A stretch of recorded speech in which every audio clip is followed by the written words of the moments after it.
Ada persiapan untuk praktek di lapangan ya? Iya, Pak. Oke, semoga lancar ya prakteknya. Terus buat teman-teman yang jadi co-host siang hari ini, saya minta bantuannya untuk dapat meng-admit teman-teman yang lain. Gitu. Terus saya mohon bantuannya sebentar, Afila untuk jadi host ya. Jadi biar di presentasi saya hari ini tidak muncul warna kuning yang mengganggu. Kotak box kuning. Oke, ya terima kasih sudah saya kasihkan hostnya ke kamu. Oke, hari ini kita masuk ke pertemuan ke-13. Di pertemuan ke-13 dan ke-14 itu nanti kita akan belajar topik yang sama. Kali ini kita akan belajar tentang pelatihan gizi. Gitu. Di pelatihan gizi ini nanti akan dengan slide yang slide-nya sama, slide-nya ini, tapi nanti di pertemuan ke-14 ada terusan untuk slide yang ini, jadi biar nggak terlalu panjang. Gitu. Kenapa kita bicara tentang pelatihan?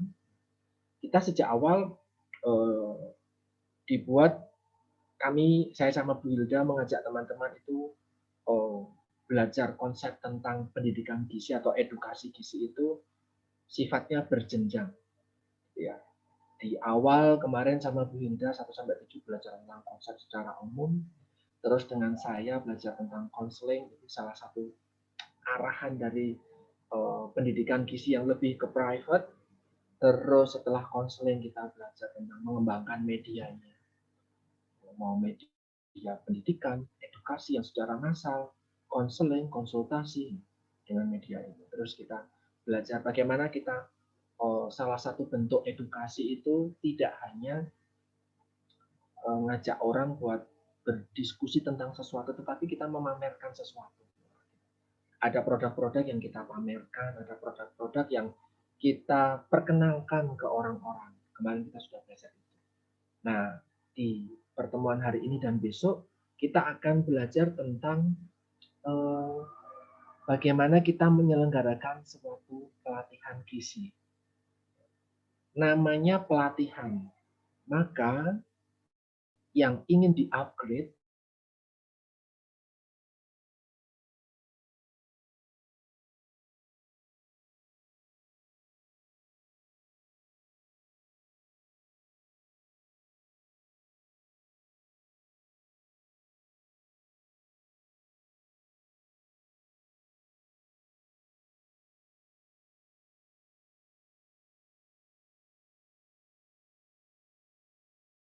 itu bisa menggunakan konsultasi dan konseling.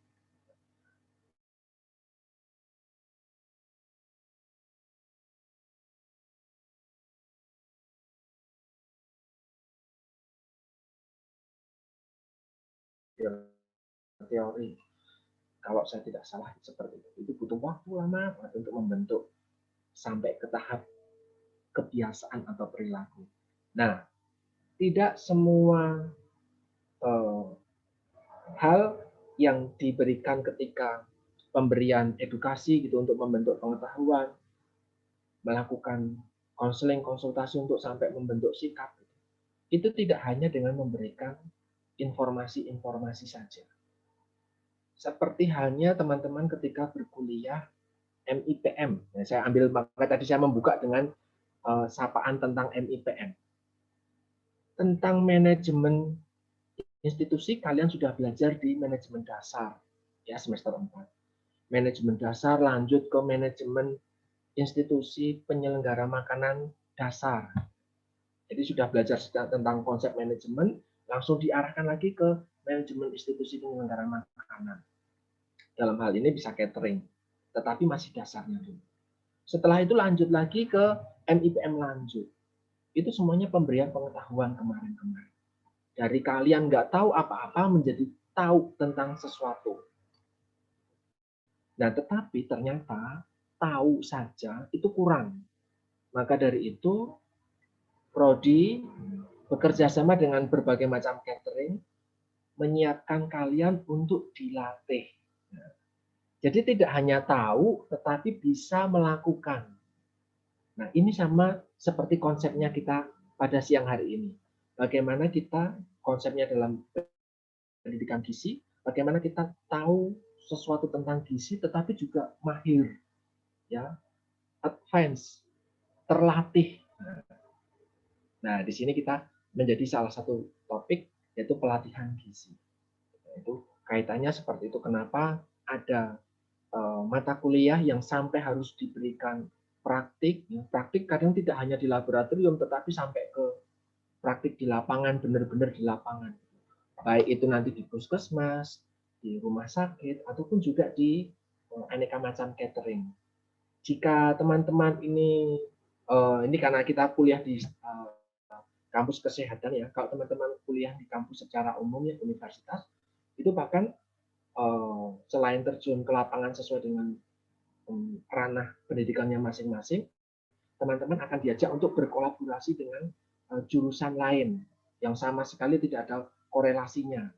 Nah, itu kadang disebut dengan KKN, kuliah kerja nyata, terjun ke kampung di ujung Indonesia, menerapkan informasinya, menerapkan keterampilannya langsung ke lapangan, bekerja sama dengan orang lain dari jurusan lain. Nah, tapi kalau di bidang kesehatan, kita fokus di ranah yang memang kita akan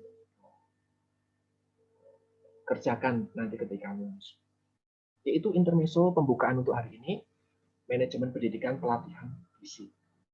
Nah, sebelum kita masuk, ini sekarang di beberapa rekan saya, dosen-dosen di UGM, ya, mengajak saya waktu itu bergabung di Udemy. Nah, teman-teman tentu sudah tahu tentang Udemy, atau kalau enggak, tahu tentang Coursera. Berjalannya kuliah daring, segala macam didaringkan sampai kuliah, ternyata pelatihan sekarang tadinya harus offline, sekarang ternyata bisa online. Nah, mengajar juga sama seperti itu. Dosen-dosen ini bisa berpartisipasi di Udemy ini, ya, menyelenggarakan materi-materinya. Nanti siapa yang mau ikut, silahkan bergabung, bayar. Di sini berapa? 159.000 untuk satu topik kursus. Di Coursera juga sama saja. Nah, dan ternyata tidak hanya kalau di Udemy ini mandiri ya. Saya ingin bergabung, maka ya saya melamar ke Udemy menjadi seorang pengajar. Nanti kalian misalnya tertarik untuk gabung, ya kalian mendownload Udemy terus kalian membayar, nanti saya akan dapat fee juga dari sekian rupiah yang kalian bayarkan. Nah, tidak hanya per orang, tetapi ternyata topik nutrition, topik gizi di dunia ini sangat menarik sehingga universitas-universitas terkemuka di dunia pun menyelenggarakan pendidikan dan pelatihan secara daring.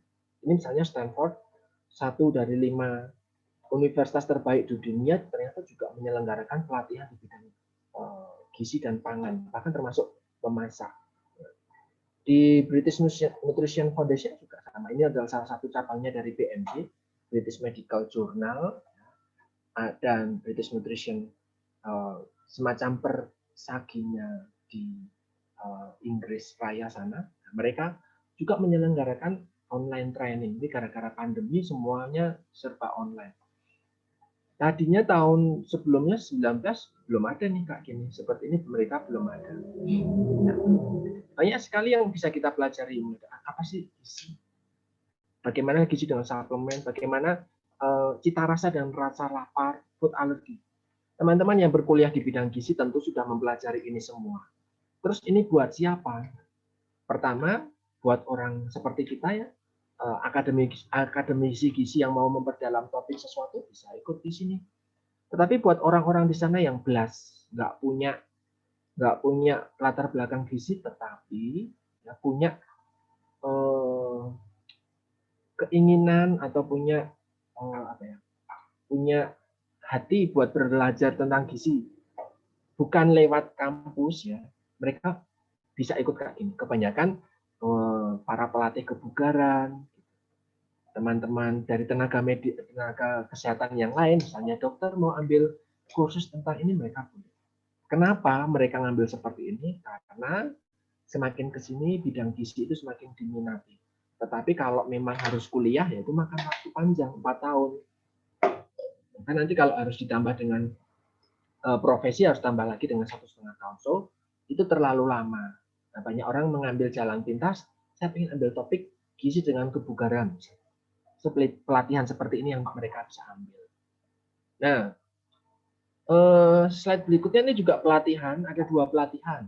Yang ini pelatihan yang diselenggarakan oleh Xiaomi Redphone tahun kemarin ya, tahun 2020 kemarin. Saya ikut di sini.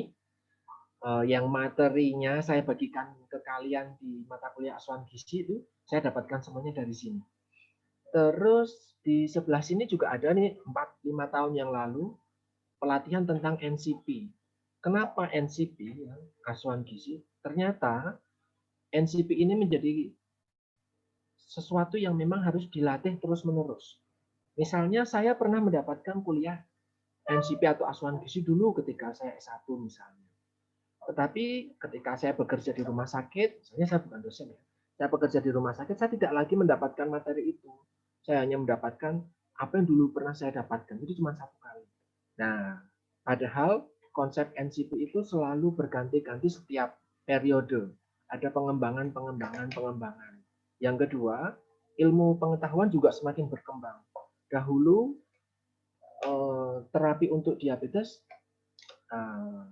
preskripsinya seperti ini. Sekarang ternyata berdasarkan literatur tidak lagi menganut hal tersebut. Nah, sehingga pelatihan NCP ini menjadi sesuatu yang rutin banget dilakukan. Teman-teman bisa melihat nih di sini ada berbagai macam materi yang diberikan. Kalau kita lihat mirip dengan materi di mata kuliah asuhan gizi yang teman-teman ikuti bersama saya dan Bu Dora.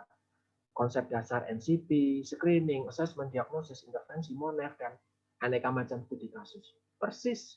Hanya saja di dalamnya adalah pendalaman lagi. Mereka dapatkan, sudah 3 tahun lalu, 4 tahun lalu, bahkan misalnya seperti Bu Dora mendapatkan gelar SGZ-nya itu dari UGM waktu itu sudah lebih dari 5-10 tahun yang lalu.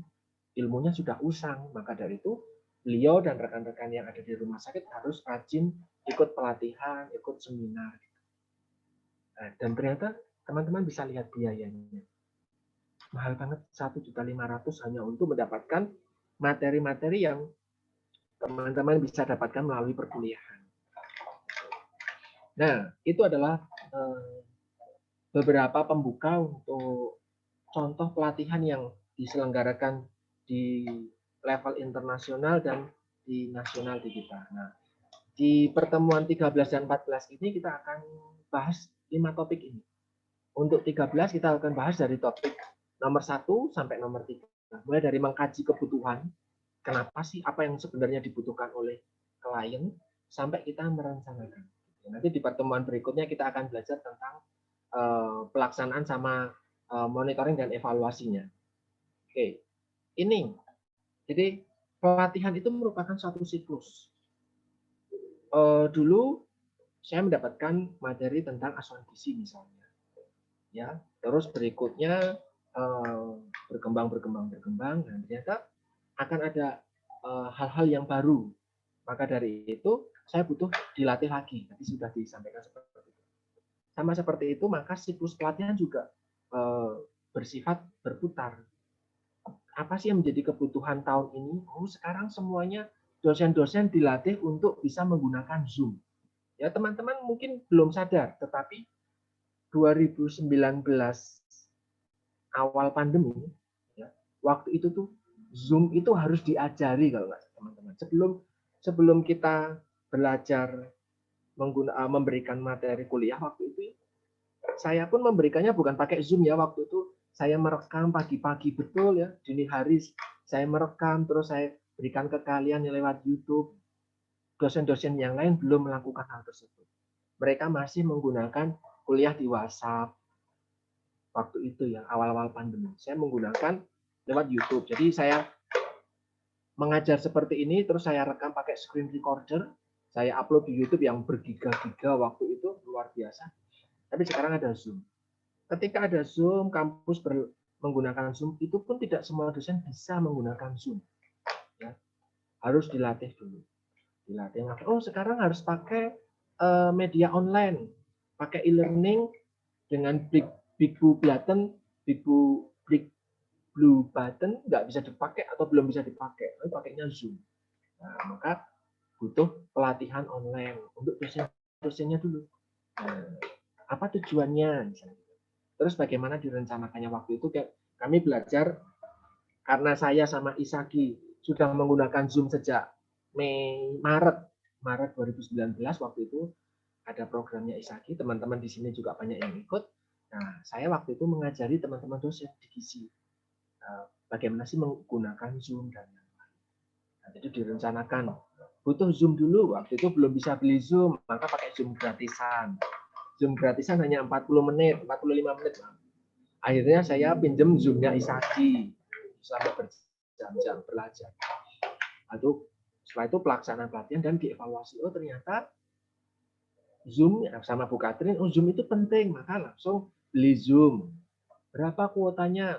Langsung dulu beli 500. Tapi ternyata 500 nggak kepake. 100 saja sudah cukup, maka sekarang belinya yang 100. Setiap prodi dikasih 2. Nah, terus dilakukan evaluasi. Oh ternyata Zoom sudah bisa nih.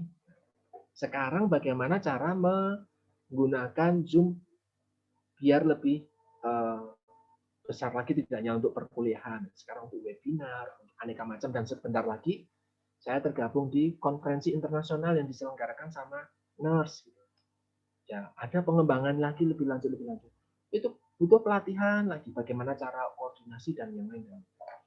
So, itu tadi adalah analogi untuk pelatihan yang sederhana banget dilakukan di kampus. Nah, ini kita belajar tentang pelatihan gizi sekarang.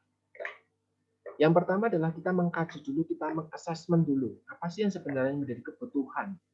Apa yang perlu dilakukan sama kita untuk memenuhi kebutuhan responden, sampel, masyarakat, atau peserta.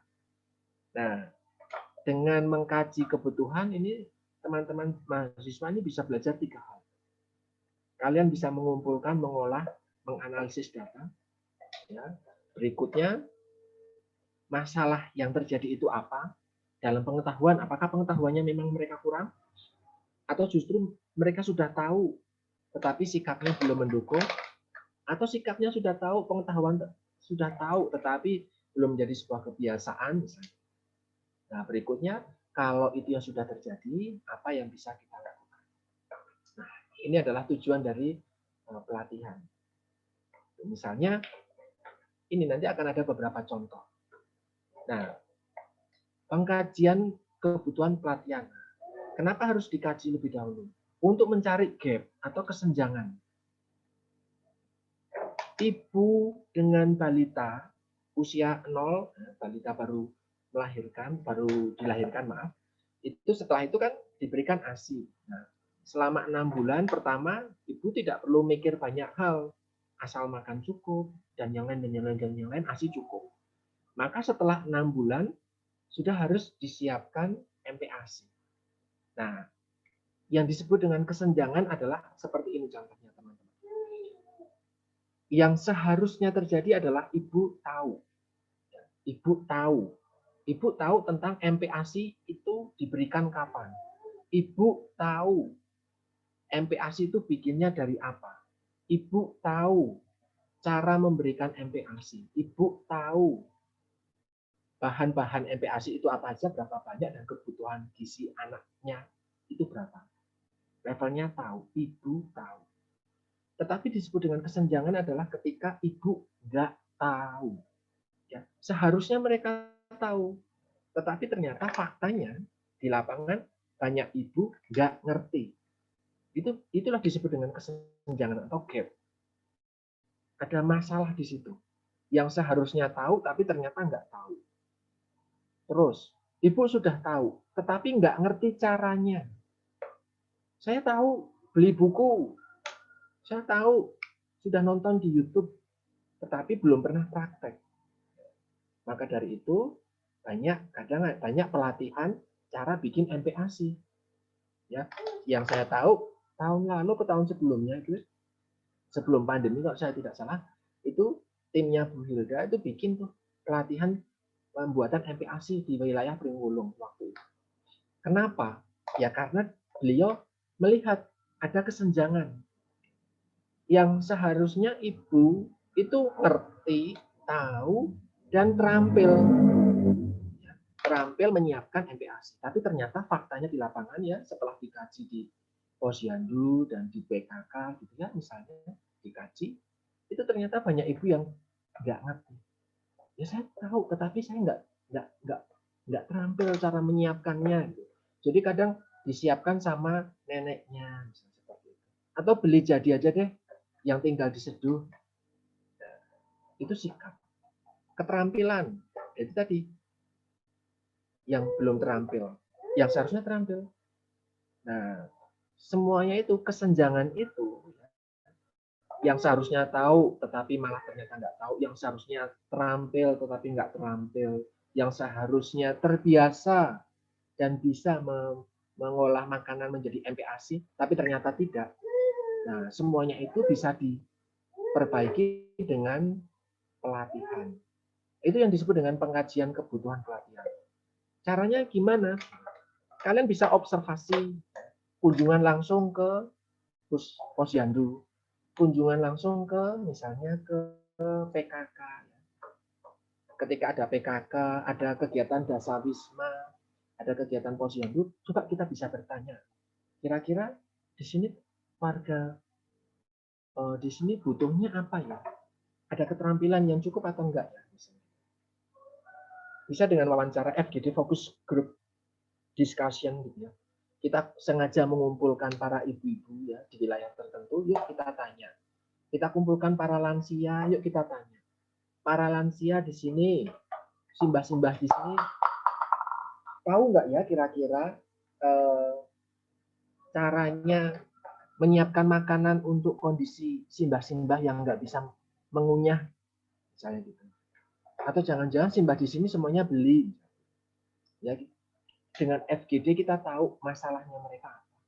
Atau justru dengan literatur, studi literatur review, kita lihat di buku, di jurnal, kita lihat di koran, ternyata ada kesenjangan ini tadi. Banyak warga yang nggak ngerti apa-apa. Banyak warga misalnya sekarang di sini pandemi, banyak warga nggak tahu caranya mengolah rempah-rempah, nggak tahu cara mengolah sayuran yang mereka tanam sendiri untuk menjadi komoditi yang menyehatkan. Maka kita bisa memberikan pelatihan. Itu semuanya berawal dari kesenjangan. Nah, ini juga sekaligus mengajak teman-teman untuk lebih kritis ketika menentukan materi skripsi ke depan. Kalian bisa melihat melalui metode ini, sebenarnya masyarakat di sekitar itu apa sih kesenjangan yang terjadi. Seharusnya mereka tahu tetapi nggak tahu. Seharusnya mereka punya sikap ini tetapi ternyata sebaliknya. Nah, itu harus kalian gali. Nah, nanti melalui skripsi, ya misalnya, atau melalui pelatihan seperti ini, itu kalian bisa memberikan peningkatan sehingga tidak lagi ada kesenjangan. Nah, misalnya saya ambil contoh misalnya kuesioner. Kuesioner ya, kita tentukan dulu pokok masalahnya apa. Oh, misalnya pengetahuan sikap dan perilaku ibu di wilayah Dusun Pringwulung dalam ya, menyiapkan MPASI. Misalnya itu aja singkat. Sasarannya siapa? Ibu-ibu di situ. Bahkan barangkali kalau memang mau neneknya ikut diajak, karena bisa jadi ketika ibunya nggak bisa, neneknya bisa ikut datang. Nenek-nenek zaman dulu tentu sudah bisa melakukan MPASI, tetapi bisa jadi yang disiapkan itu salah. Oh, bayi misalnya. Ini saya cerita soal anak saya sendiri. Ibu saya sama papa saya, sama papa saya bersikukuh. Oh, dikasih apa namanya, pisang di usia 3 bulan nggak apa-apa kok. Mereka tahu, oh itu sudah lebih dari sekian bulan dikasih pisang nggak apa-apa, dikasih madu nggak apa-apa kok. Nah, keterampilan mereka tahu, tetapi ternyata pengetahuannya mereka nggak ngerti. Nah, maka dari itu pelatihan itu hadir. Selain di situ kita ngasih edukasi, kita ngasih keterampilan. Nah, maka nomor 3 ini, kira-kira apa aja ya yang perlu kita berikan ke mereka? Oh, makanan lokal. Apa sih yang ada di sekitar kita yang mudah didapat, sehingga penyiapan MPASI ini bisa dilakukan setiap hari, bisa dipenuhi setiap hari. Bagaimana alat-alatnya, bahannya. Terus nanti kita buat di dalam pertanyaan-pertanyaan. Nanti kita pertanyaannya boleh dalam bentuk ABCan. Apakah Ibu tahu tentang mengolah MPASI? Itu berarti esai. Kalau Ibu tahu mana bahan yang bisa digunakan untuk MPASI usia 6 bulan sampai 8 bulan. Pilihannya nanti banyak. Dan ternyata kemarin saya baca literatur baru, ternyata bayi usia di bawah 1 tahun itu belum boleh diberikan madu. Kenapa? Karena ternyata di madu walaupun itu alami ya, bukan campuran, ternyata banyak ditemukan kandungan bakteri yang menghasilkan botulinum, salah satu racun botulinum. Sehingga banyak bayi ketika diberikan madu, walaupun itu madu asli, ketika dia di bawah 1 tahun ternyata dia keracunan botulinum. Ya, anaknya jadi pasif, tidak responsif, pertumbuhannya terganggu hanya dari madu. Nah, itu ternyata literatur terbaru tuh, saya kemarin baru dapat informasi tentang itu. Nah, madu penting, bagus, madu, tetapi pemberiannya tidak tepat. Nah, maka nanti kalau ibu-ibu kok milih A gitu ya, madu tadi, berarti ada pengetahuan yang masih kurang nih di ibu. Maka kita bisa menyampaikan bahan-bahan yang sebaiknya atau direkomendasikan dan yang sebaiknya dihindari. Itu salah satu contoh. Nah, ini juga contoh misalnya ketika sampelnya adalah para remaja yang anemia. Ini kebetulan tahun ini ya topik hari gizinya kan tentang anemia. Ini maka nih masalahnya misalnya adalah gap-nya adalah anemia gizi pada remaja. Itu jadi kesenjangan atau masalah atau gap. Kenapa? Karena remaja itu yang betul tidak anemia. Tetapi faktanya ternyata 1 dari 2 remaja itu anemia. 1 dari 2 remaja di Indonesia itu anemia. Jadi prevalensi anemia itu hampir 50%. Kalau teman-teman gizi di 2018 ini misalnya ada 41 ya bersama Agnes. Ya, 41 maka kalau berdasarkan Riskesdas itu 48 atau 47% itu ternyata anemia. Di remaja dan di remaja putri khususnya sampai ke ibu hamil. Itu memang jadi masalah. Anemia itu jadi masalah. Nah, sasarannya berapa? Karena remaja kita ambil dari SD 56 sampai dia usia SMA ya, di bawah 18 tahun, kita masih anggap itu sebagai remaja, kita ambil sebagai sasaran. Apa informasi yang kita dapatkan? Berapa sih dari sampel yang kita terima SD, SMP, SMA misalnya yang satu yayasan misalnya ya Steladus misalnya atau Canisius misalnya atau Pangudi Luhur misalnya. Berapa sih yang anemia di situ? Terus kita kasih kuesioner. Nanti kita bisa mengukur pengetahuan mereka itu tentang anemia seberapa besar sih? Atau jangan-jangan masih kurang banget pengetahuannya. Nah, berikutnya kita kaji juga lewat kuesioner penyebabnya anemia pada mereka itu apa sih? Apa gara-gara mereka sakit? Apa mereka gara-gara memang perilaku makannya kurang? Atau mungkin penyebab-penyebab yang lain? Itu kita bisa dapatkan ya informasi ini dari aneka macam metode tadi di depan. Kuesioner, wawancara, focus group discussion, literatur, laporan, kunjungan, dan yang lain. Nah, contoh kuesionernya misalnya seperti ini. Ini kuesioner sederhana. Contohnya seperti ini. Nah, ini saya juga punya contoh berikutnya misalnya tentang obesitas pada balita. Obesitas pada balita. Kalau di sisi lain banyak yang gizi buruk, gizi kurang gitu ya, ternyata Indonesia juga mengalami banyak balita yang kegemukan. Ya, balita kegemukan. Nah, contoh masalahnya adalah ternyata sebagian besar balita itu makannya bisa lebih dari 3 kali sehari. Ini sampai usia 5 tahun. Sekali makan porsinya gede banget. Dan ini contoh real nih. Rumah saya di Jogja Itu di kanan, kiri, depan, belakang itu dikelilingi sama rumah dengan balita. Mulai dari yang lahir kemarin Februari, ya, depan rumah saya persis, sampai yang usianya 2 tahun 3 tahun, balita. Dan saya tahu betul banyak keluarga yang memberikan mie instan untuk makan. Kenapa? Karena anaknya susah makan. Jadi dikasihnya mie instan. Rutin. Kadang saya jam 10 nonton berita bola, anaknya, Bu, diberikannya mie instan. Karena jam segitu makanan sudah nggak ada di rumah, sehingga adanya mie instan, ibunya bikinin mie instan. Itu sering banget. Selain mie instan, diberikannya ini, susu. Kadang-kadang malah diberikannya kental manis. Kental manis itu tetangga sebelah saya, ya, saya tidak sebutkan namanya, itu kulaan, beli banyak itu susu kental manis. Jadi tinggal diseduh. Dan karena rasanya manis, enak, itu anak tersebut senang. Nah, ibunya karena mungkin belum tahu tentang konsep kesehatan, konsep gizi yang baik, gitu ya, seneng aja melihat anaknya makan mie instan 1 bungkus habis. Gitu. Ketika sering dia cerita sama saya sering nambahin sosis. Om, mau anaknya? Oh ya, saya bisa.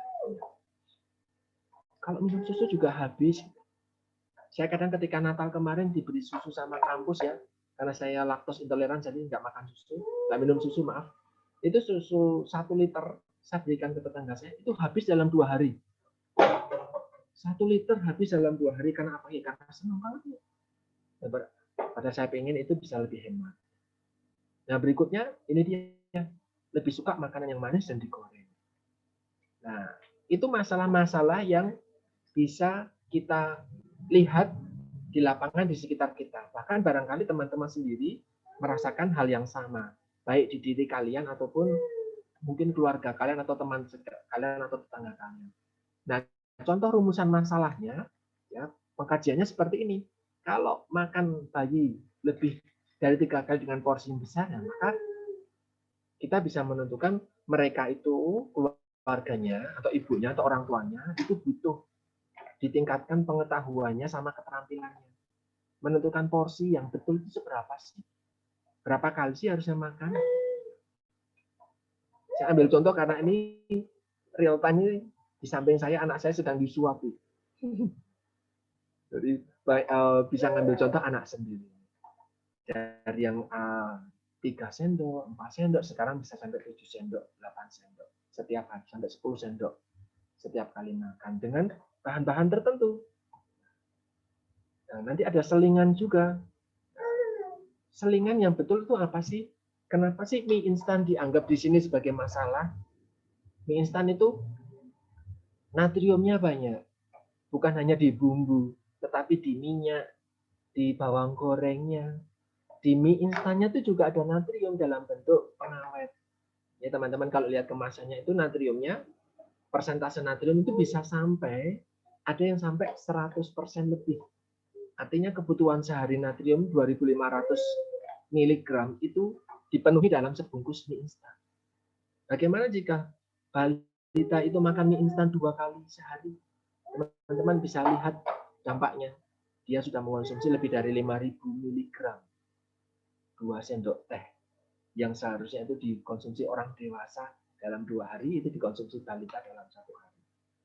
Nah, bagaimana tentang pengetahuan tentang pemberian susu? Susu itu bagus banget susu. Bagus banget. Hanya saja bagaimana pemberiannya, susu jenis apa, bagaimana cara pemberiannya, itu juga.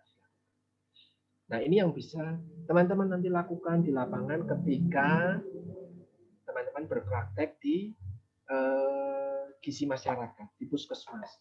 Nanti terjun ke lapangan, ke posyandu, ke puskesmas, ini teman-teman bisa lakukan. Contohnya berikutnya tentang bumil, itu tadi saya bilang separuh dari bumil di Indonesia itu anemia. Kenapa bisa anemia? Apakah pengetahuannya kurang? Atau keterampilannya kurang? Padahal ibu hamil itu sudah dikasih tablet tambah darah dan tablet folat for free, gratis oleh puskesmas. Kalau mau datang ke puskesmas buat pemeriksaan. Nah, tapi ternyata kenapa anemia masih banyak? Oh, ternyata banyak. Ibu hamil tahu tentang anemia, tapi ternyata sikapnya nggak muncul. Sudah dapat tablet, tetapi tabletnya nggak dikonsumsi secara rutin. Kenapa? Banyak kita. Ada yang merasa rasanya getir. Kalau buat dimakan jadi mual ya. Jadi efek samping dari zat besi itu kan memang bikin mual. Dan rasanya memang nggak enak kayak besi itu tadi. Dan fesesnya kadang jadi kehitaman. Nah, jadi kalau BAB setiap hari, setiap pagi, itu kok warnanya hitam, itu kayaknya gara-gara tablet zat besinya. Jangan lagi, ini kayaknya racun. Banyak ibu hamil yang punya pemikiran-pemikiran sendiri yang itu bisa muncul karena orang tuanya, karena tetangganya yang memberitahu. Aku dulu nggak minum itu nggak apa-apa kok, bayiku tumbuh normal kok. Nah itu akhirnya banyak ibu hamil, oh ya sudahlah aku juga mengikuti deh. Nah anemia ini jadi muncul banyak banget di Indonesia. Dampaknya apa? Banyak teman-teman sudah belajar tentang dampak anemia. Banyak bayi balita di Indonesia akhirnya menjadi gizi kurang dan gizi buruk. Hanya karena ibunya dulu ketika hamil dia anemia. Nah, tadi tentang pelatihan di Siameo dan pelatihan di PAGP ya. Berikutnya ini saya juga menemukan dokumentasi dari UGM dan dari RSCM. Ya. Pelatihan tentang edukasi dan konseling gizi. Ini jadi mata kuliah kalian hari ini. Ya.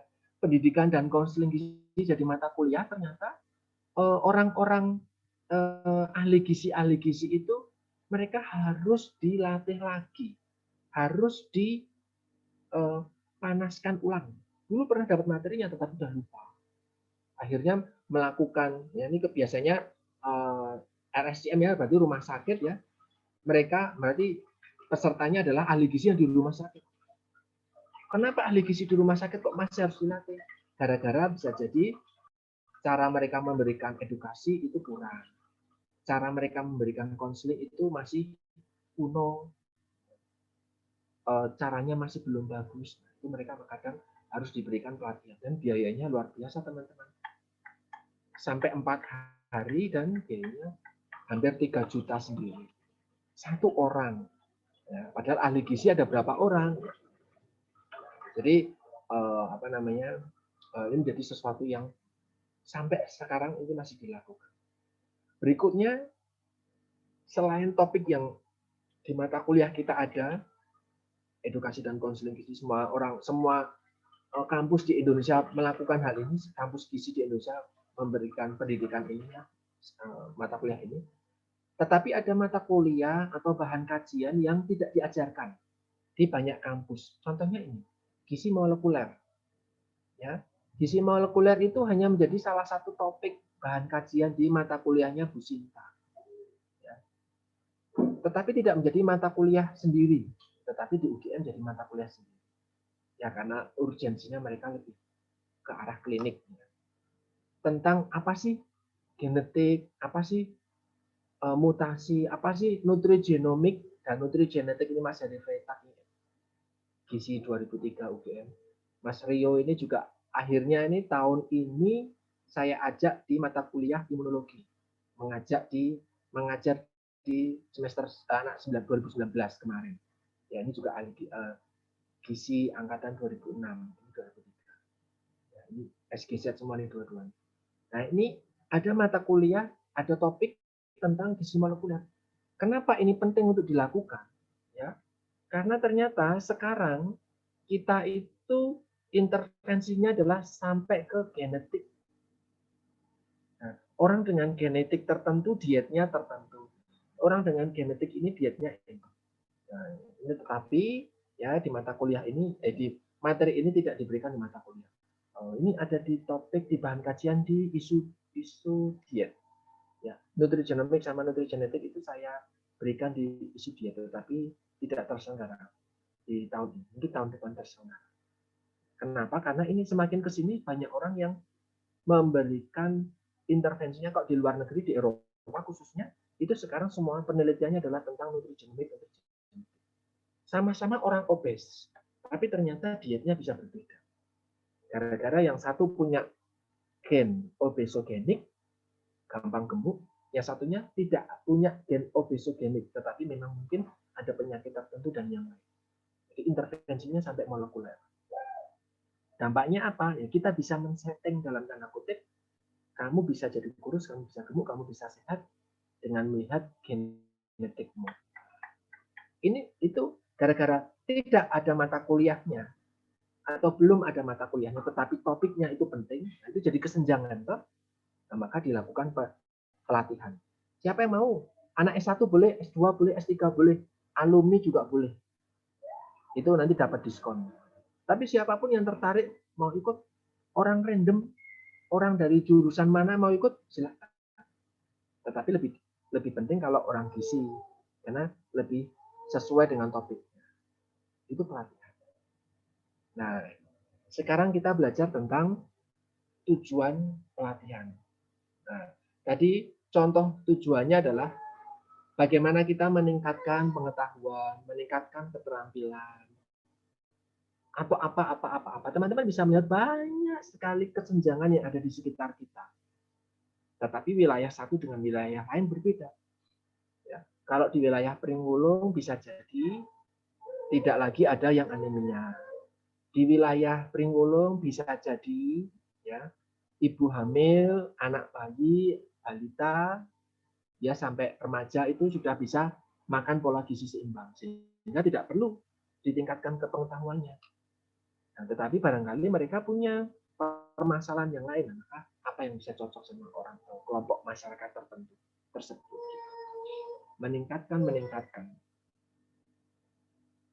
Nah, di sini tadi kalau NCP 2016, ternyata tahun 2018 ada NCP versi baru waktu itu. Sehingga DPC Kota Bandung, Persagi Kota Bandung menyelenggarakan pelatihan NCP lagi. Ya. Materinya sama persis, teman-teman. Hanya saja ada pembaruan di konsep. Ya, konsep NCP yang lebih baru saat itu 2018. Berlangsung 1 tahun berikutnya ada versi terbaru 2019. Ya, organisasi yang serupa DPC Persagi Bandung menyelenggarakan lagi. Di sini ada pendahuluannya, teman-teman bisa melihat kenapa sih pelatihan ini itu penting, siapa yang boleh atau disarankan mengikuti, berapa biayanya, tadinya 300.000, sekarang jadi 2,5.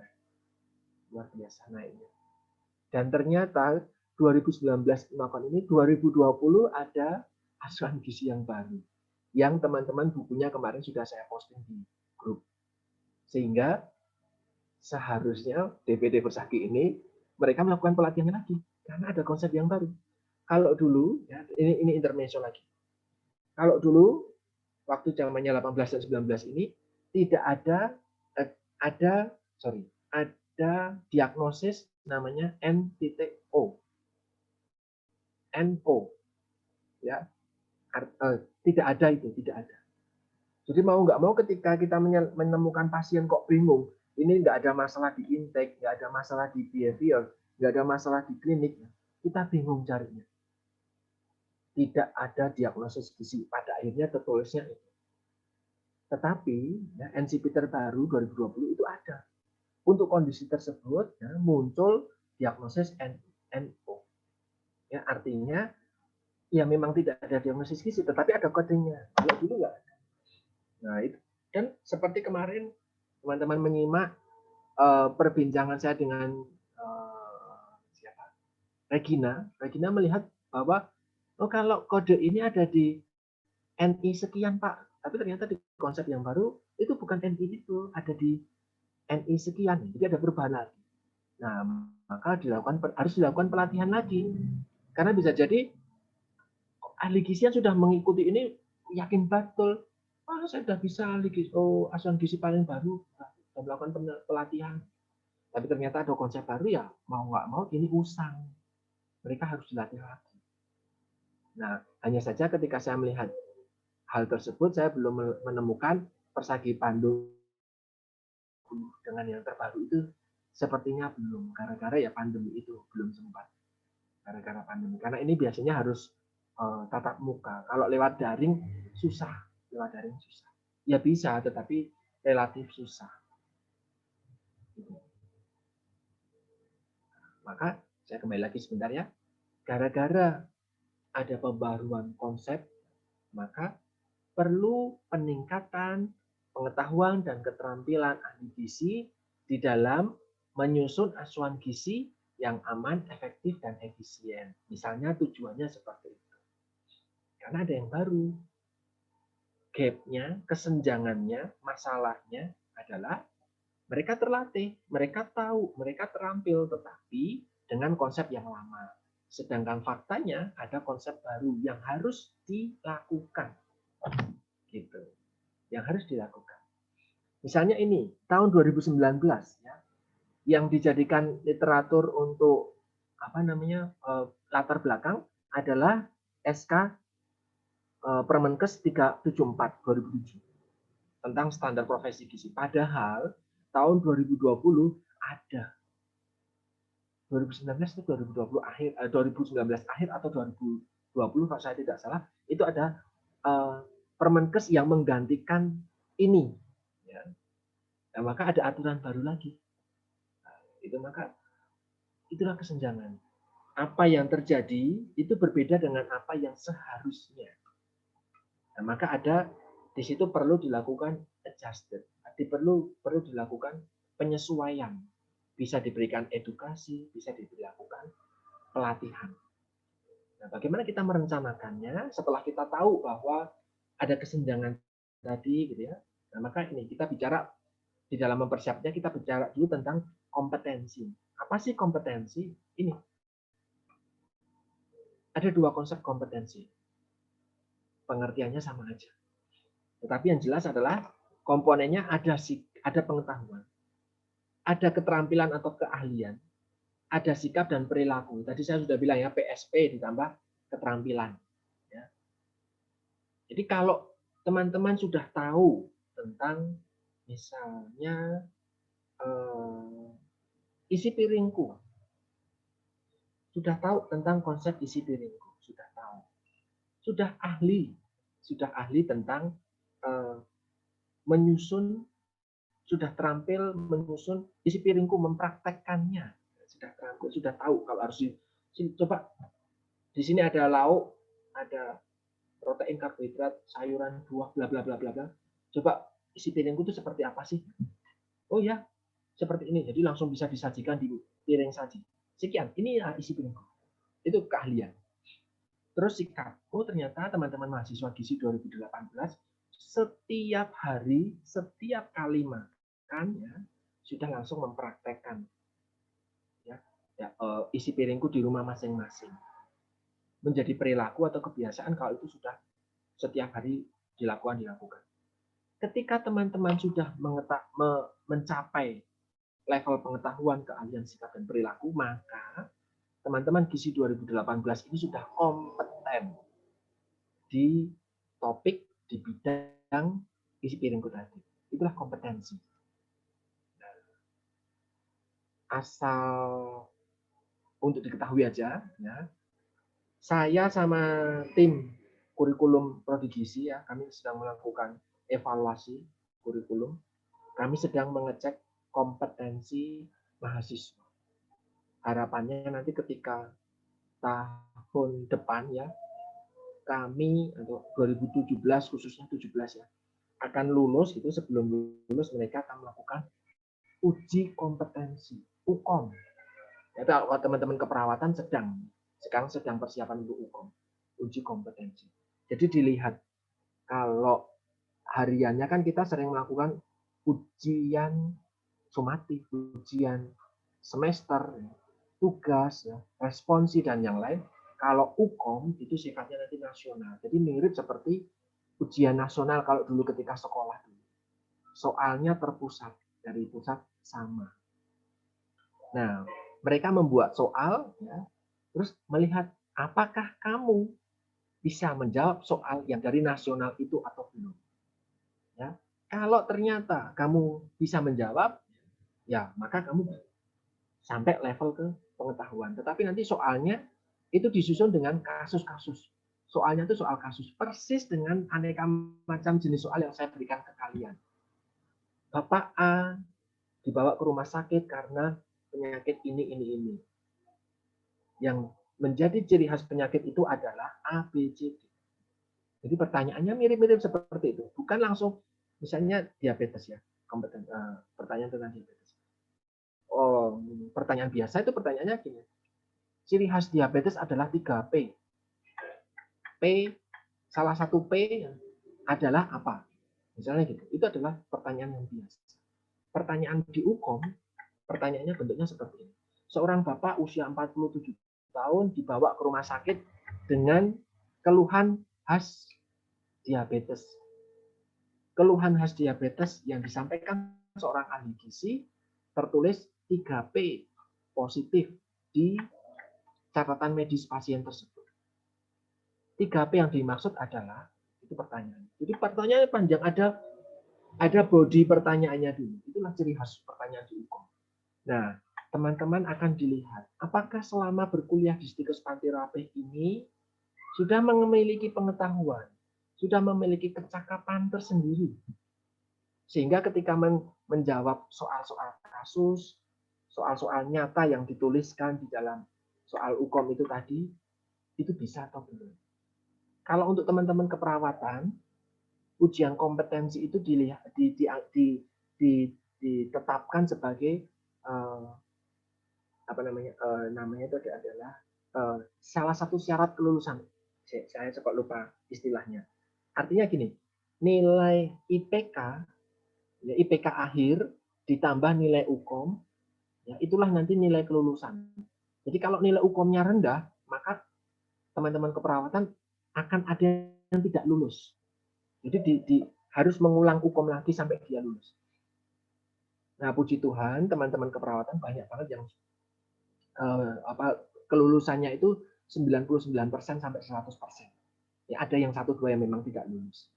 Ya, maka dari itu, karena mereka kan sudah terbiasa banget ya, sudah lama banget ya senior ya, kampus senior di bidang keperawatan itu salah satunya Panti Rapih di Jogja. Tetapi kalau gizi kita enggak, kita masih bayi banget, belum pernah ikut UKOM. Nah, maka dari itu saya sedang mempersiapkan ini pelatihan UKOM buat teman-teman 2017. Jangan-jangan 4 tahun mereka dididik di Stikes, ketika diberikan soal-soal dari pusat enggak lulus. Jangan sampai. Karena artinya teman-teman mahasiswa itu ya tahu, tetapi ternyata enggak ahli.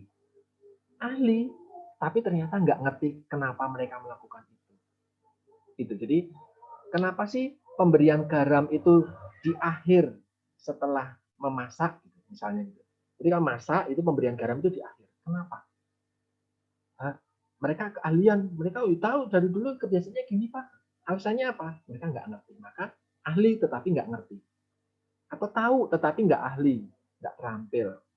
Kenapa nggak terampil? Oh, gara-gara prakteknya daring di rumah Pak, sehingga tidak ada yang mengawasi, sehingga nggak tahu ini benar atau salah, nggak terampil.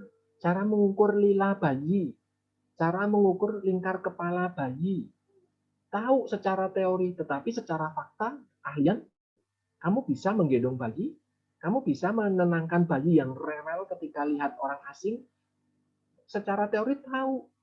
Nanti gini, nanti dipegangin. Coba memegang bayi secara tersendiri. Bisa nggak? Tahu makanan yang sehat seperti ini, melakukan atau tidak. Tahu sarapan itu penting, melakukan atau tidak. Sikapnya bagaimana, perilakunya bagaimana. Nah, ini yang nanti teman-teman itu ternyata itu akan ada di UKOM. Nah, ini kita masih melihat keperawatan karena memang gizi sedang dalam pembentukan mengarah ke sana. Kalau gizi baru lewat UKOM, lewat ujiannya tertulis, tetapi karena ini pandemi lewatnya CBT. Tetapi untuk teman-teman kedokteran, teman-teman keperawatan selain UKOM, mereka ada OSCE, ujian praktek. Nah, jadi UKOM dan OSCE, ujian praktek. Jadi selain tahu, ya benar-benar terampil dan diawasi satu persatu. Nah, ke depan Indonesia akan mewajibkan teman-teman gizi itu juga untuk OSCE. Tapi itu nanti. Sekarang masih UKOM dulu. Kita masih bergelut dengan UKOM. Nah, saya harap teman-teman 2018 bisa persiapan karena tahun depan giliran kalian. Itu adalah kompetensi. Tujuan pelatihan utama adalah kompeten. Nah, ini saya pengen ikut ini pelatihan ini dari Cornell University ini. Saya pengen ikut ini. Ada 3 atau 4 topik utama yang diselenggarakan secara online untuk pelatihan oleh Cornell University. Tentang hidup sehat dengan gizinya, itu ada berbagai macam kelas gitu ya. Teman-teman bisa melihat di sini kursusnya, kursus singkat atau pelatihan-pelatihan singkat, atau bahkan mungkin termasuk konseling lagi-lagi nih. Ternyata konseling itu memang harus dilatih terus-menerus. Saya kerap bilang konseling gizi itu masalah masalah jam terbang. Semakin sering kamu memberikan konseling gizi akan semakin terampil kamu. Nah, lebih-lebih lagi jika diberikan bekal cara untuk melakukan konseling yang baik dan benar. Termasuk ini nih, skill eliciting new behavior. Bagaimana kita bisa mengajak orang yang tadinya belas tidak mau, tidak tahu, tidak terampil tentang gizi, bisa aware dan perilakunya berubah. Itu ada memang namanya teori behavior. Teman-teman sudah dipelajari tentunya di mata kuliahnya bersama Bu Hilda kalau tidak salah. Bagaimana mengubah sikap. Nah, ini ternyata menjadi topik yang masih topik unggulan. Nah, untuk melihat keterampilan, ada kata kerjanya. Apakah kamu mengenal? Apakah kamu menguasai? Apakah kamu merumuskan sampai apakah kamu bisa mempraktekkan, menganalisis, mengevaluasi? Kalau teman-teman melihat RPS gitu ya, membaca RPS yang dibagikan teman-teman dosen, itu pasti membaca kata kerja ini. Pertemuan satu, pertemuan kedua, mahasiswa mampu menyusun, mampu mengelola, mampu mengkaji. Itu adalah usaha kami para dosen untuk membuat kalian menjadi kompeten. Setelah mengikuti materi pelatihan gizi di mata kuliah pendidikan gizi bersama Pak Dian, mahasiswa diharapkan mampu mengenal, mengetahui konsep dasar pelatihan, mampu merencanakan pelatihan gizi, mampu mengevaluasi pelatihan gizi. Nah, itu tergantung dari RPS. Itu Bu Hilda waktu itu menyusunnya kedalamannya sampai mana. Semakin ke sini semakin dalam. Ya, kalau dulu di semester 1 kalian belajar strategi belajar, itu ada materi tentang Bloom. Ya, ada kompetensi 1, ya, kognitif 1, C1 mengenal, sampai C6 mempraktekkan. Mengenal ya cuman kalian tahu, ini loh perbedaan konseling sama konsultasi. Ini loh perbedaan antara pendidikan atau edukasi dengan konseling. Ini loh perbedaan antara pelatihan dan pameran. Itu cuma mengenal, membedakan. Setelah itu ada mengevaluasi. Oh, saya punya kasus tentang pelatihan di satu wilayah. Coba dievaluasi kenapa sudah dilakukan pelatihan, ahli gizinya itu nggak terampil-terampil bikin makanan enteral. Itu kalian bisa mengevaluasi. Kata kerja semua di sini. Ya, contohnya, ibu hamil gitu ya, bisa memilih bahan makanan yang kaya sumber besi biar nggak anemia. Mereka bisa memilih. Mereka ahli gizi atau mahasiswa gizi setelah mengikuti mata kuliah PSG di semester 3, mahasiswa gizi itu bisa menilai status gizi secara antropometrik dengan benar. Jadi sekarang kalian sudah di semester 6, ya, sudah berlangsung 1,5 semester yang lalu, sudah lama banget, 1,5 tahun 1,5 tahun yang lalu, maka sekarang teman-teman dari absen awal ya sampai absen paling akhir itu sudah harus bisa. Dari Agnes sampai paling bawah itu kalau saya tidak salah itu adalah eh,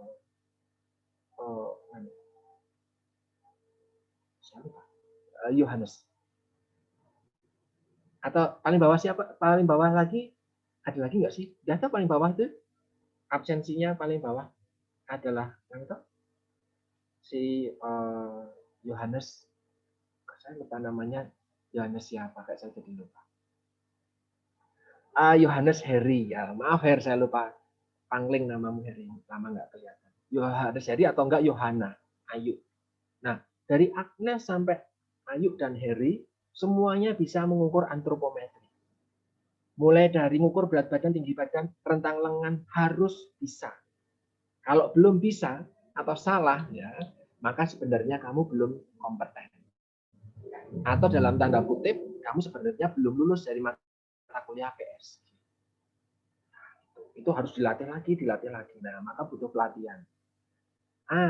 Mahasiswa gizi semester 6 sudah tahu tentang konsep diabetes mellitus. Konsep diabetes mellitus sudah tahu. Nah, nanti setelah semester 7 belajar tentang dietetik, maka mahasiswa semester 7 angkatan 2018 mampu mengelola diet diabetes mellitus. DM1 bagaimana, DM2 bagaimana, DM pada anak kecil bagaimana, DM pada komplikasi bagaimana. Nah, nanti juga misalnya ini tentang gizi seimbang ya sudah dipraktekkan di mata kuliah GDDK bahkan ya, gizi daur. Bisa menyusun menu. Bahkan di mata kuliah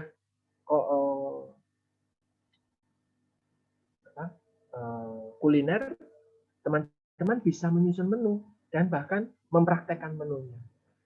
Maka sudah terampil. Nah, kompetensi ini perlu dilengkapi dengan indikatornya. Saya kasih warna merah biar bisa diukur. Nah, teman-teman bisa mengukur penimbangan, tapi ternyata ya silakan berdiri. Setelah berdiri, oh ya berapa? 50 kg, 50 kg. Ya bisa mengukur secara antropometri, tetapi tidak benar. Sikap di dalam berdirinya tidak pas. Ya masih goyang sana sini, masih nengok sana sini, berdirinya tidak tegap dan yang lain.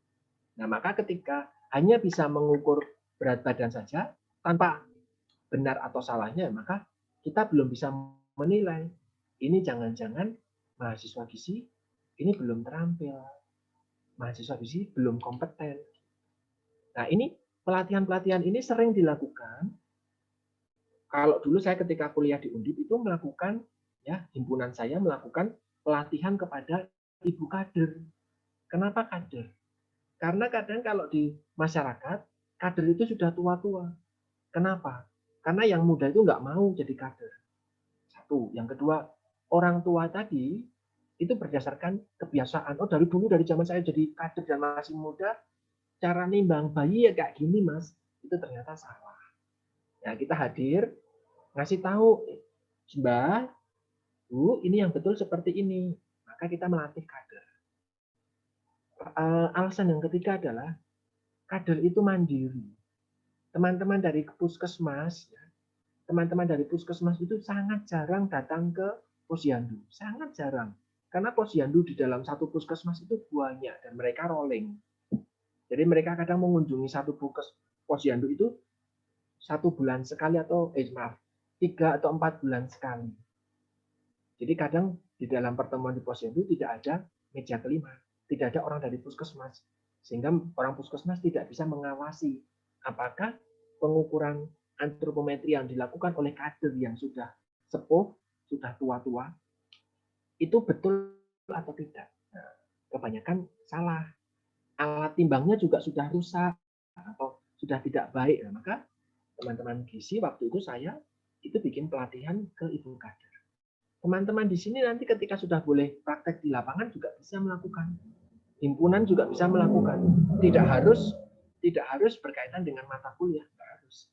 Jadi ke lapangan itu bukan karena mata kuliah, tetapi menggunakan topi himpunan. Jadi menggunakan lewat himpunan itu bisa melakukan pelatihan. Nah, misalnya seperti ini tadi, mau meningkatkan keterampilan ibu hamil tentang anemia, bagaimana mereka bisa terhindar dari anemia. Nah, kompetensinya pertama mereka tahu, bisa menjelaskan anemia itu apa sih sesuai dengan standar WHO, berapa batas HB-nya. Gitu. Berikutnya mereka tahu dan bisa menyebutkan penyebabnya anemia itu apa sih kalau di Indonesia, kira-kira apa sih mereka tahu. Mereka juga bisa menjelaskan bagaimana cara mencegahnya. Maka ketika kita memberikan pelatihan, memberikan edukasi kepada mereka dan keterampilan kepada mereka, dan mereka ketika dievaluasi bisa menyampaikan ini, maka kita bisa dengan yakin pelatihan yang kita lakukan itu sudah bisa meningkatkan kompetensi ibu hamil di wilayah tertentu itu tentang anemia mereka sudah kompeten. Nah, itu satu topik anemia aja. Nah, ada topik lain mulai dari obesitas. Nah, kompetensinya apa aja? Silahkan bisa disusun. Mulai dari tahu, terampil, sikap, sampai ke perilaku. Dengan menggunakan kata kerja tadi yang sudah ada di depan, yang dari belum. Bisa menjelaskan, menganalisis, mengevaluasi, mempraktekkan. Itu bisa. Nah, dari rumusan tujuan menjadi disusun sebagai kompetensi. Inilah kompetensi.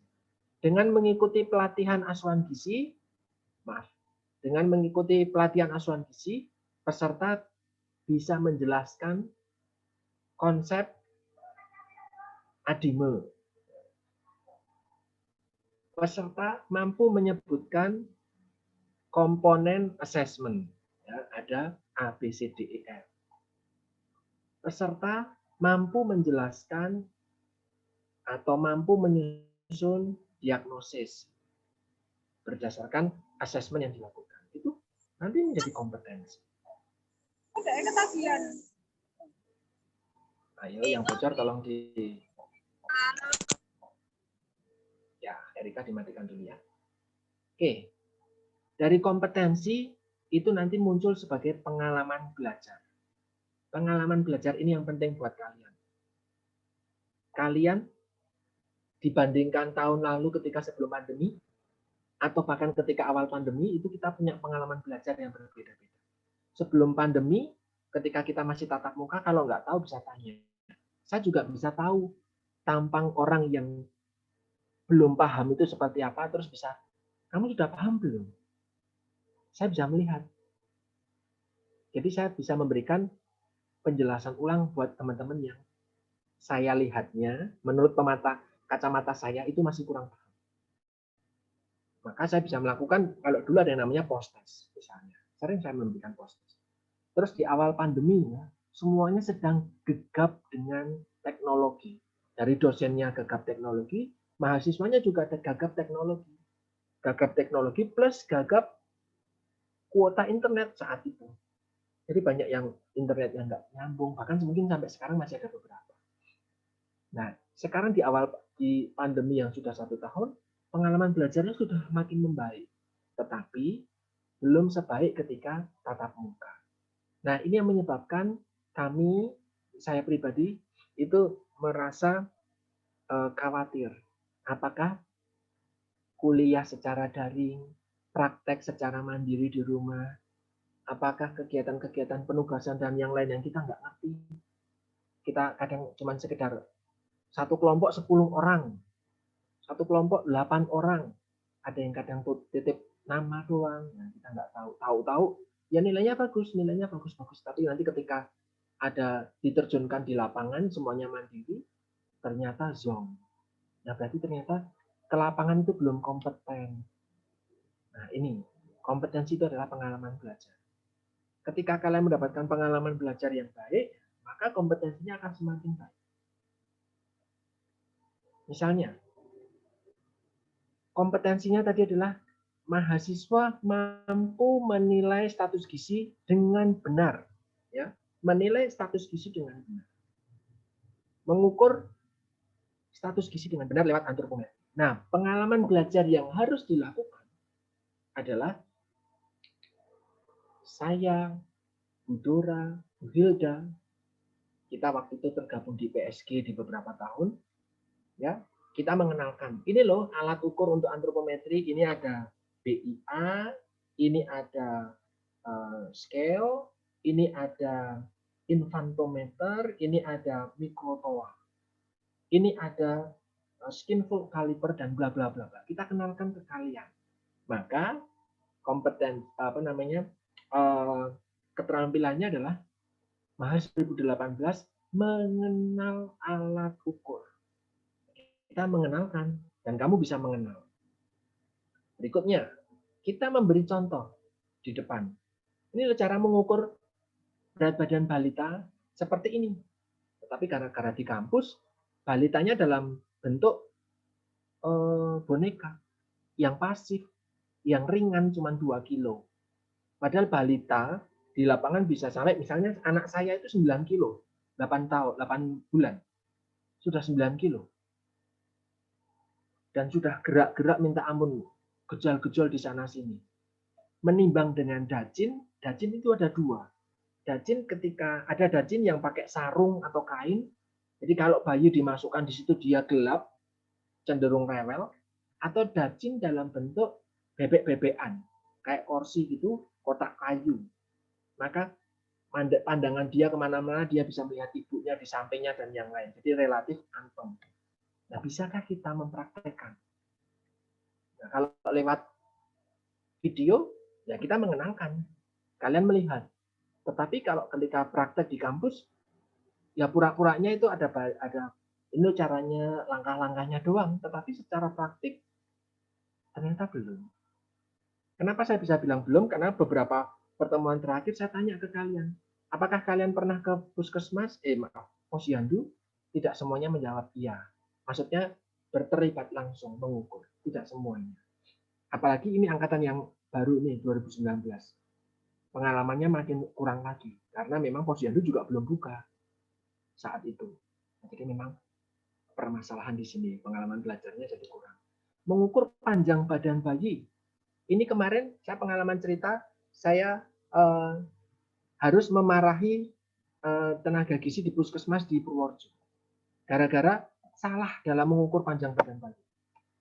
Kenapa? Karena sepatunya anak saya masih dipasang. Kain anak saya, kain jarik yang buat gendong itu masih dipasang di infantometer. Enggak apa-apa mas, enggak apa-apa mas. Saya marahi. Enggak, begini cara mengukur panjang badan bayi. Kalau kamu mahasiswa saya sudah marahin kamu mbak. Bapaknya dosen, iya saya dosen. Oh iya, monggo bapak aja yang mengukur. Akhirnya saya sendiri yang mengukur panjang badan bayi. Ahli gizi di puskesmas D3 itu harus saya marahi dan harus saya kasih contoh cara mengukur panjang badan bayi. Enggak apa-apa, sepatunya dipakai aja, enggak apa-apa. Lu enggak boleh. Ini ada space-nya. Panjang badan bayi, buat bayi itu panjang badan itu sangat krusial. Kurang dari sekian sentimeter aja gara-gara tertindih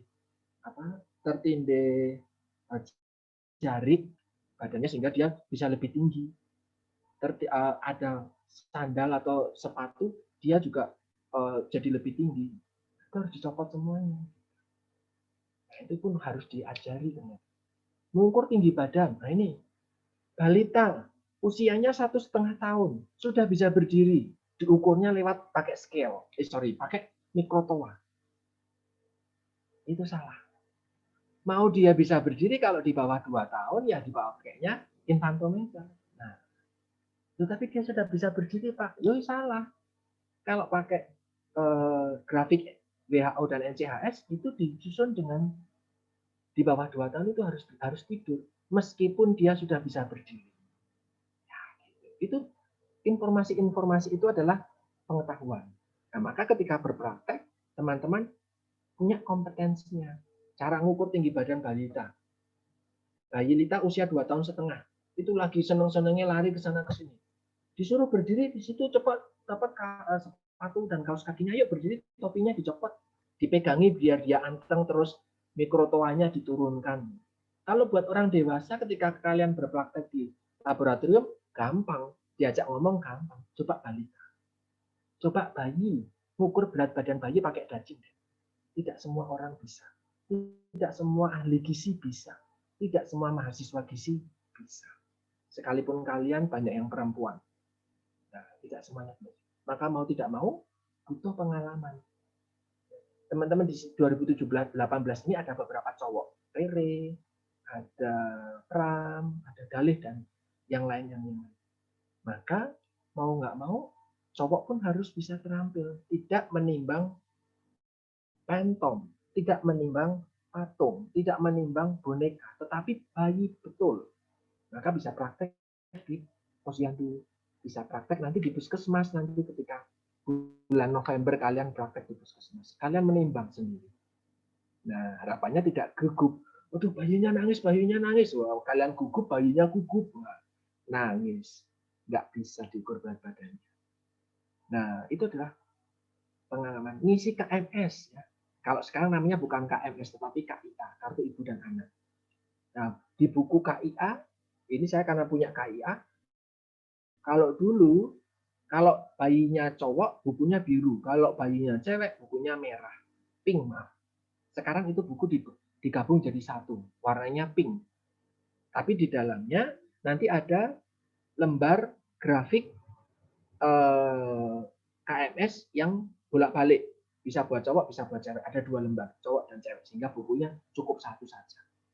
Nah, sayangnya di situ hanya ada grafik untuk berat badan per umur. Jadi hanya menentukan bayi kita itu gemuk atau tidak gemuk. Itu toh. Tidak mengukur tinggi badan. Untuk melihat bayi kita stunting atau tidak, itu tidak bisa. Nah, itu maka kemarin ketika pertama sekali saya ke rumah sakit dan ke puskesmas untuk nimbang dan posyandu, ya saya membawakan print-printan grafik untuk berat badan, tinggi badan, panjang badan, dan usia. Itu bisa dilihat dari Permenkes, itu ada. Saya printkan di situ, teman-teman ahli gizi di puskesmas itu tanya, ini buat apa mas? Nah ini yang terbaru dengan sini, kalau pakai grafiknya KIA, buku KIA yang dari Depkes, itu pakai aturan yang lama, ini grafik lama. Saya pakainya grafik yang baru. Yang ini sudah dari Permenkes yang baru, tetapi memang belum dicetak di buku KIA yang baru. Nah, maka butuh pakai ini. Oh iya, kami belum ada untuk itu. Makanya saya ngeprint ini. Jadi di buku KIA anak saya itu ada bendelan baru di belakang. Nah, teman-teman mahasiswa gizi sudah harus bisa mengisi KMS, mencentangnya, mencoretnya, lalu menggarisnya. Apakah nanti garisnya itu mendatar, naik, atau justru turun? Terus harus ngapain? Nah, itulah disebut dengan kompetensi. Kalau teman-teman bisa melakukan itu semua dan tahu dan bisa, kalian lulus mata kuliah PSG. Ya. Berikutnya tentang mengelola data gizi dan benar. Ini misalnya mata kuliah asuhan gizi. Kalian bisa menyusun instrumen screening gizi. Berdasarkan apa? Mau pakai SGA boleh, mau pakai screening gizi untuk lansia boleh, mau screening gizi untuk anak boleh, mau bikin sendiri juga boleh. Nah, terus bisa melakukan pengumpulan data, bisa wawancara, bisa probing. Probing itu menggali lebih dalam lagi. Gara-gara kita mungkin kadang nggak percaya sama datanya klien, atau datanya pasien, atau datanya responden kalau kita wawancara. Makannya berapa kali? 3 kali. Porsinya tapi kecil, tapi ternyata kita lihat badannya gede banget. Dan dia masuk rumah sakit karena obesitas. Kita maka probing. Kita gali lebih banyak lagi. Lebih dalam lagi, itu namanya probing. Bisa nggak kita mengumpulkan data? Bisa nggak kita tanya ke dokter? Berani nggak kita tanya ke nursing station? Kita tanya. Setelah ada, kita lihat datanya. Datanya kita dokumentasikan. Datanya kita olah. Datanya kita analisis. Oh ini hari pertama, hari kedua, hari ketiga, hari keempat seperti ini kondisinya. Berikutnya kita presentasikan, bisa enggak? Nah, untuk inilah teman-teman diajak untuk berpraktek. Diberi penugasan. Ada tugas kelompok biar enggak begitu berat. Sampai kalau sudah terbiasa bikin tugas kelompok, kelompoknya diperkecil, berikutnya dibuat mandiri. Nah, itulah yang sebenarnya saya sama Bu Dora buat ke kalian punya pengalaman belajar yang bertahap. Dari yang secara umum kumulatif banyak orang, berikutnya langsung lebih sedikit, terus berikutnya mandiri. Kenapa nggak langsung mandiri? Karena berat. Mau nggak mau kalian harus bekerja bareng. Jadi ada berbagai macam pengalaman belajar yang harus kita berikan, dosen-dosen berikan ke teman-teman mahasiswa, biar bisa kompeten. Atau lagi misalnya menjelaskan anemia. Pengalaman belajarnya ya kita diskusikan. Ada berbagai macam pengertian anemia dari aneka macam organisasi. Dari WHO ada sendiri, dari nanti persatuan SPOG misalnya ginekologi, obstetrik ginekologi punya standar anemia untuk ibu hamil itu kan. Nanti dari Depkes ada lagi sih. Memang berbeda-beda. Nah, kita kenalkan. Nah, nanti kita arahkan yang kita sepakati hari ini adalah berdasarkan WHO saja ya. Misalnya ya. Atau menyusun menu untuk balita obes. Kita lihat biar peserta tahu pangan yang energinya tinggi itu apa aja sih? Yang rendah lemak itu apa aja sih? Bagaimana cara mengukur kebutuhan gizi balita? Mau pakai Nielsen? Boleh. Mau pakai rumus yang lain juga boleh. Mau pakai cara cepat juga boleh. Yang ada cara cepat, ada cara pakai cara yang panjang. Itu adalah pengalaman-pengalaman belajar yang dilakukan untuk mencapai kompetensi tertentu.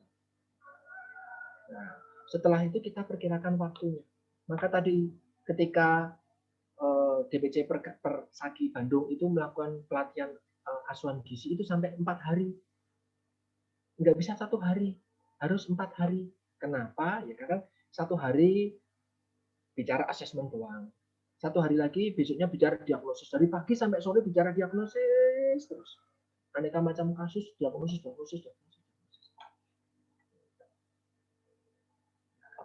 Mau diberikan dalam bentuk teori, mau dikasih tugas, misalnya tugas mandiri, kita sekarang, misalnya kalau saya ikut pelatihan asuhan gizi ya, jam 8 sampai jam 12 dikasih teori. Nanti makan siang. Terus setelah makan siang, dikasih tugas. Nah, dari jam 1 sampai jam 4 sore, kita nggarap tugas. Nah, jam 4 sore sampai jam 6, kita presentasi tugas. Itu setiap hari. Sampai 4 hari atau bahkan mungkin 1 minggu.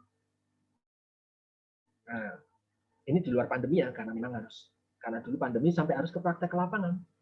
Jadi sekarang kita bawa ke puskesmas.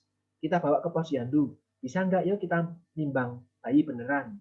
Kalau di praktek ini kita pakainya bayi balita responden. Jadi ada anaknya panitia yang didatangkan ke pelatihan untuk dijadikan responden. Nah, anaknya panitia ternyata sudah terbiasa jadi anteng. Misalnya di kampus nih teman-teman keperawatan sering tuh berpraktek maternal ya di gazebo itu ya. Kok gazebo? Di pendopo maaf, di pendopo itu mereka berpraktek sampai pendopo dihias aneka macam balon dan yang lain. Nah, anak yang didatangkan adalah biasanya anaknya Bu Rita. Ada anaknya waktu itu ada anaknya siapa ya? Waktu itu ada bayi balita ternyata itu anaknya laboran, anaknya laboran didatangkan. Ya mereka anteng karena setiap tahun mereka datang dijadikan responden. Mereka sudah tahu oh ya. Jadi bisa mendukung. Tetapi ketika di lapangan kan nggak seperti itu. Maka ada praktek di lapangan, mereka dibawa ke puskesmas. Ada pasien anak rewel dengan tangan yang sudah diinfus. Coba bisa dikaji atau tidak datanya. Teman-teman keperawatan bisa sampai harus kayak gitu. Nah, gitu. Sampai ke praktek ke lapangan. Teman-teman di gizi juga di sini seperti itu. Itu kalau kuliah. Kalau pelatihan juga ada pelatihan yang sampai terjun ke lapangan, tapi biasanya harganya lebih mahal. Jadi langsung ke rumah sakit untuk menangani asuhan gizi itu ada. Atau langsung ke catering yang sebentar lagi kalian juga akan melakukan. Kemarin dapat teori 7 kali pertemuan, dapat aneka macam tugas-tugas, dan sekarang mandiri lagi. Terus metodenya mau apa? Metodenya banyak. Mau pakai ceramah, Seperti saya sekarang ini sedang ceramah, saya juga sedang brainstorming, belum diskusi, nanti diskusinya. Atau mau role play. Role play itu simulasi nyata. Didatangkan seakan-akan kasus nyata di depan kalian. Misalnya belajar kasus itu simulasi. Maka di asuhan gizi, saya dan Bu Dora ngasihnya kasus. Itu simulasi. Penugasan studi kasus itu juga bisa menjadi salah satunya. Role play itu simulasi nyata. Jadi ada orangnya beneran. Orangnya beneran, bener-bener orangnya datang dan kalian wawancara beneran. Tetapi pura-pura. Nah, misalnya yang jadi orang, yang jadi pasien adalah teman kalian sendiri. Misalnya. Nanti saya tinggal bilang, kamu nanti pura-pura ya jadi pasien diabetes. Kamu adalah bapak-bapak, usianya sekian. Nanti kalau ditanya, kamu jawabnya itu. Itu adalah simulasi, role play. Teman-teman yang keperawatan sering banget melakukan role play karena memang mereka harus benar-benar terampil ketika di lapangan. Studi kasus ya itu tadi, karena ada keterbatasan, tidak bisa mendatangkan kalian ke lapangan atau tidak ada orang yang bisa berperan langsung, ya pakainya kasus. Kita dihadapkan oleh pasien laki-laki atau berapa, usia berapa. Itu adalah studi kasus. Nah, cara yang tepat itu apa? Mana yang paling tepat? Tergantung. Kalau mengenalkan, ya ceramah aja cukup. Dan demonstrasi cukup. Tetapi kalau mau sampai kalian mampu menimbang berat badan, ya tidak mau tidak mau, ada penugasan dan praktek. Tidak hanya ceramah. Maka dari itu, saya meragukan kompetensi kalian jika kuliahnya daring terus. Maka saya sama Bu Purna punya kesepakatan mulai bulan Juli akan ada praktek di lapangan, khusus untuk praktek di laboratorium, khusus untuk 19 dan 20. Untuk teman-teman 2018 lebih awal lagi. Karena tidak mungkin mempelajari MPIM itu hanya lewat tugas, nggak mungkin. Harus terjun ke lapangan betul. Nah, dengan berbagai macam pertimbangan, berbagai macam hal, berbagai macam perizinan dan syarat yang lain yang kami akhirnya bisa penuhi, ada beberapa catering yang bisa menerima kalian. Jadi mau nggak mau memang harus tampil. Karena kalau tidak ke lapangan hanya karena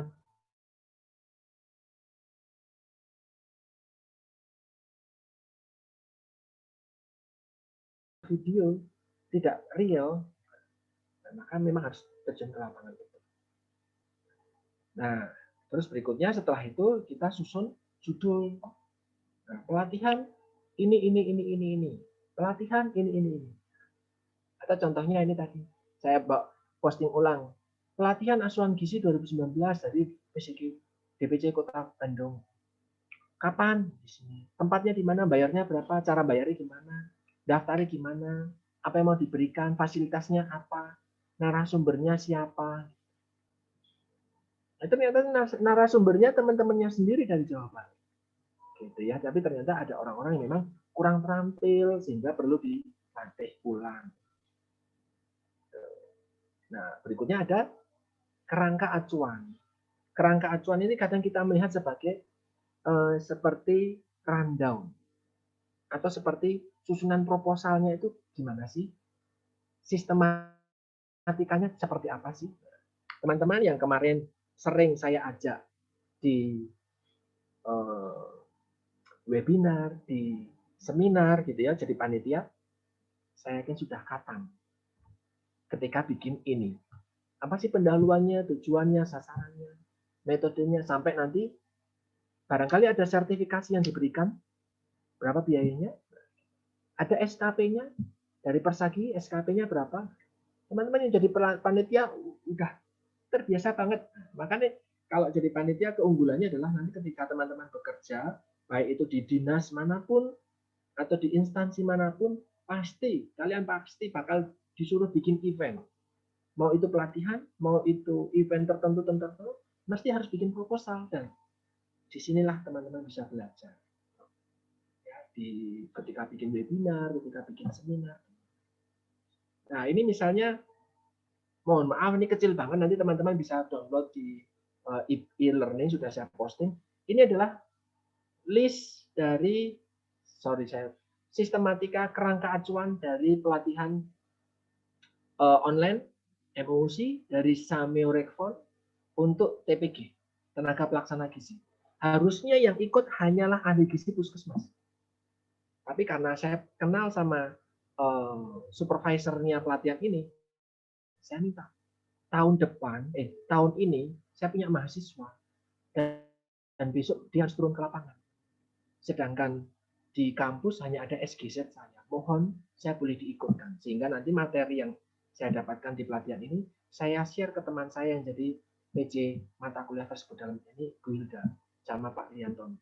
Saya berikan ke mereka jadi nanti mahasiswa 2017 bisa tahu ketika harus praktek di puskesmas itu what they have to do, apa yang harus mereka lakukan dan bagaimana mereka melakukannya. Akhirnya dari 2.500 orang, saya menjadi satu-satunya dosen yang menjadi peserta di situ. Yang lain semua ahli gizi dari Sabang sampai Merauke. Ahli gizi puskesmas dari manapun. Nah, materi yang diberikan apa? Ini di sertifikatnya, di halaman kedua sertifikatnya. Mulai dari pengantar pengelatihan dari Ketua Seameo, ya, sampai ke Dirjen Dikti, sampai Kemenkes dan yang lain, asuhan gizi di puskesmas. Materi intinya mulai dari asesmen puskesmas. Dan ini saya share ke kalian di asuhan gizi. Saya bagikan ke kalian. Penugasan yang saya lakukan, jawabannya saya posting di kalian. Jadi kalian bisa punya belajar.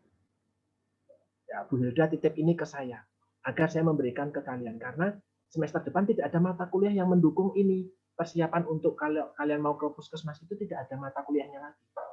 Sehingga 2017 saat itu seperti dikarbit, matang lebih awal. Sehingga ketika di puskesmas bingung.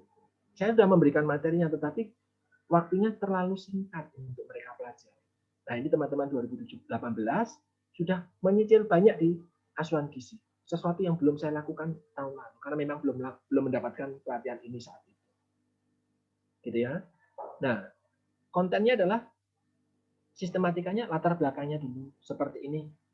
Ada gap, ada kesenjangan, ya. Apa kesenjangannya? Kesenjangannya ini teman-teman bisa melihat, ya. Masalah gizi semakin banyak, semakin lama semakin meningkat. Ahli gizi juga semakin lama semakin banyak, tetapi ahli gizinya ternyata tidak banyak yang kompeten, tidak banyak yang berkualitas. Di sisi lain, ya, teknologi semakin tinggi. Nah, tetapi sekarang sedang COVID, nah maka harus lewat daring. Nah, ini lagi Xiaomi Oregon melihat kondisi seperti ini, lalu melakukan pelatihan dengan tujuan meningkatkan kapasitas TPG, tenaga pelaksana gizi, melakukan program gizi di puskesmas. Siapa targetnya? Seluruh ahli gizi di puskesmas. Ya, bahasanya apa? Berapa lama? 10 minggu. Ya waktu itu sampai 3 bulan lebih saya ikut pelatihan ini secara daring. Bagaimana cara menilainya? Bagaimana biar dia sampai dianggap lulus? Saya lulus di sini. Ada yang nggak lulus? Ada. Nah, sampai laporannya semua saya kirimkan ke kalian. Jadi kalian jangan. Nah, sertifikasinya resmi. Tidak hanya dari Siameo, sertifikasinya ada dari Dikti, ada dari Kemenkes juga. Jadi bisa diakui betul. Nah, ini tanda tangannya Guru Dijen Kemenkes, Dijen Gisikesmas di Kemenkes. Inilah sistematikanya, dan ketika bikin proposal teman-teman sudah terbiasa, inilah yang ditampilkan. Itu kesimpulannya hari ini adalah ini kesimpulannya. Maaf, aduh ini tertutup ini. Nanti ini menentukan kebutuhan pelatihan, menentukan tujuan dan kebutuhan pelatihan di sini. Maaf nih error. Berikutnya menjabarkan kompetensi menjadi pengalaman belajar. Kalau kompetensinya mampu mengukur berat badan, pengalaman belajarnya harus apa? Dikenalkan alat berat badan, ditunjukkan cara mengukur berat badan, diberi kesempatan untuk praktek, diberi kesempatan untuk mencatat hasil pengukuran berat badan. Itu pengalaman belajar. Waktunya bagaimana? Mau pakai teori? Mau dikasih tugas atau praktik? Berikutnya, metodenya mau gimana?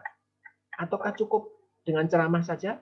Atau cukup juga dengan berpraktik? Butuh alat bantu apa aja? Butuh alat antropometri? Butuh leaflet barangkali? Butuh KMS? dengan KIA dengan grafik dari WHO dan Permenkes yang baru, nanti menyusun nama paket dan bikin sistematikanya. Itu kesimpulan hari ini pertemuan nomor topik 4 dan topik 5 ini akan ada di next session, pertemuan ke depan. Itu dari saya, terima kasih buat perhatian teman-teman semuanya. Saya membuka diskusi, monggo jika ada yang mau bertanya, saya persilahkan.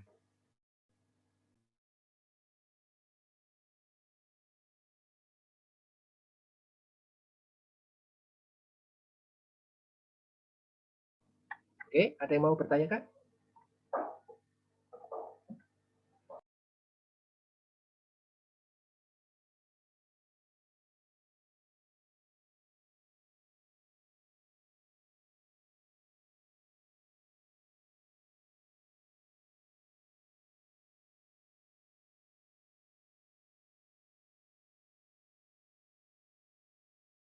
Halo 2018.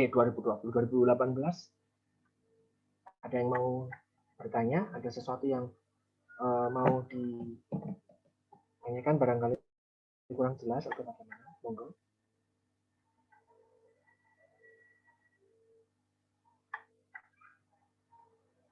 Sudah cukup? Oke. Kalau memang sudah cukup dan not respond, ya sudah. Saya cukupkan pertemuan kita hari ini. Semoga apa yang saya berikan bisa bermanfaat buat teman-teman semua. Matur nuwun, selamat siang. Terima kasih Pak Terima kasih Pak Dian. Terima kasih Pak. Terima kasih Pak. Terima kasih, Pak.